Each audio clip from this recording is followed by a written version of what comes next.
रुख करते हैं बिजनेस न्यूज की जानिब। बिजली और डॉलर की कदर में इजाफे से खाम माल इंतहाई महंगा हो गया, जिसके बाद फैसलाबाद के पावर लूम्स मालिकान पैदावारी नुकसान से बचने के लिए फैक्ट्रीज बंद करने लगे। बिजली की कीमतों में इजाफे और रुपए की कदर में कमी की वजह से पैदावारी लागत नाकाबिले बर्दाश्त सतह पर पहुंच जाने से फैसलाबाद में पावर लूम्स बंदिश का शिकार हो रही हैं। रोजगार के दरवाजे बंद होने पर मजदूर इंतहाई परेशान हैं। मालियाती माहिरीन का कहना है कि स्टेट बैंक आइंदा हफ्ते के अवाइल में ऑफ साइकिल जायजा के बाद शरह सूद में इजाफा करने जा रहा है।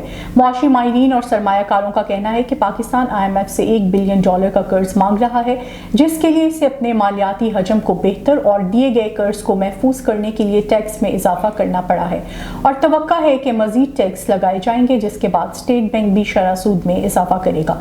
रुपए की कमी का शिकार मुल्क IMF की फंडिंग को महफूज बनाने के लिए कलीदी इक़दाम कर रहा है, जिसमें टैक्सेस में इजाफा, सब्सिडी को हटाना और शरह मुबादला पर मसनूई पाबंदियां शामिल है, जबकि हुकूमत को तवक्का है कि IMF के साथ जल्द मुआहिदा हो जाएगा। शहर कायद महंगाई की लपेट में, अशया खुर्दोनोश की कीमतों में इजाफे के बाद अद्वियात भी महंगी, आम आदमी के लिए इलाज करवाना भी मुश्किल हो गया।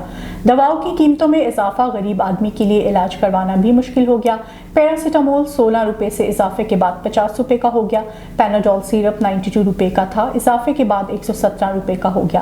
पैनाडोल का पत्ता 16 रुपए से 50 रुपए का हो गया। बच्चों के पेट दर्द के कॉलिक ड्रॉप 60 रुपए के थे, अब 180 रुपए के हो गए। दवाओं की कीमतों में 40% इजाफा हो गया। सिटी स्कैन का इंजेक्शन 6000 का था, अब 9000 का फरोख्त हो रहा है।